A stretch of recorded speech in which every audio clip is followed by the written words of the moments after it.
எல்லா கதைக்கும் ஒரு ஆரம்பம் இருக்கும். அதே மாதிரி இந்த கதையோட ஆரம்பம் இதுதான்.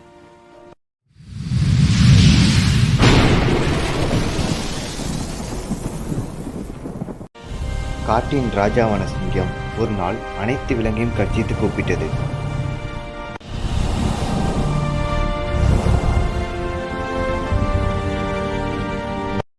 எதுக்கு ராஜா கோவத்தோட இருக்காரு? என்னவா இருக்கும்? ஒருவேளை போன மாசம் நடந்த விபத்து காரணமா இருக்கலாமோ?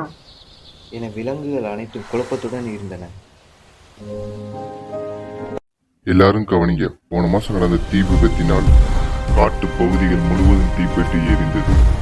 விலங்குகளும் அச்சுறுத்தப்பட்டது. தீ விபத்தினால் நாம் வாழ்வாதாரத்துக்கு தேவையான அனைத்து மரங்களும் அழிந்து விட்டது. நாம் வாழ்வதற்கு தேவையான வாழ்வாதாரங்கள் இங்கு இல்லை. இதனால் நாம் அனைவரும் சேர்ந்து மரங்கள் நட வேண்டும். என்னது, நம்ம எல்லாம் சேர்ந்து மரம் நடுறதா?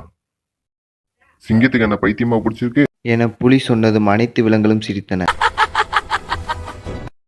இந்த காட்டு பகுதி நமக்கும் நமது குழந்தைகளுக்கும் மிக முக்கியம். வாருங்கள், நாம் அனைவரும் சேர்ந்து மரம் நடப்போம் என யானை அனைவருக்கும் அறிவுரை கூறியது. இதனை கேட்ட அனைத்து விலங்குகளும் மரச்செடிகளை நட ஆரம்பித்தன.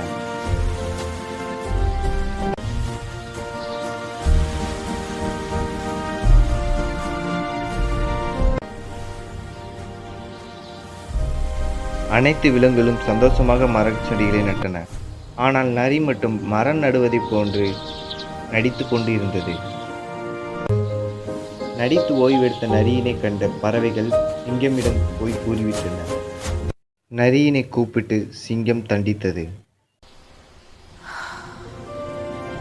இந்த காடு நமது முன்னோர்கள் கொடுத்தது. இவை நமக்கும் நமது குழந்தைகளுக்கு மிகவும் முக்கியம் என ராஜா இயற்கையை பற்றி நரியிடம் முழுமையாக கூறியது. இதனை கேட்ட நரியும் மனதார மரச்செடிகளை நட்டன. விலங்குகள் அனைத்தும் ஒன்று சேர்ந்து காட்டில் உள்ள அனைத்து பகுதிகளிலும் மரச்செடிகளை நட்டுவிட்டது. சில வாரங்கள் கழித்து அனைத்து செடிகளும் முளைக்கத் தொடங்கின. இதனை கண்ட அனைத்து விலங்குகளும் உற்சாகத்துடன் ஆடிப்பாடி கொண்டாடியது.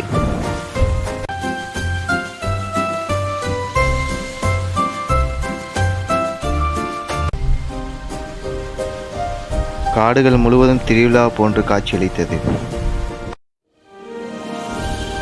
தனது அடுத்த சந்ததிக்கு தேவையான அளவு மரங்கள் வளர்ந்து விட்டன. இந்த காட்டின் வளங்கள் எந்த பாதிப்புமின்றி அடுத்த சந்ததிகளுக்கு போக வேண்டும் என நினைத்து அனைத்து விலங்குகளும் ஒன்று சேர்ந்து இயற்கை தாயிடம் வேண்டிக் கொண்டது. இக்கதை நீ முழுமையா கேட்ட என நண்பர்களுக்கு மிக நன்றி.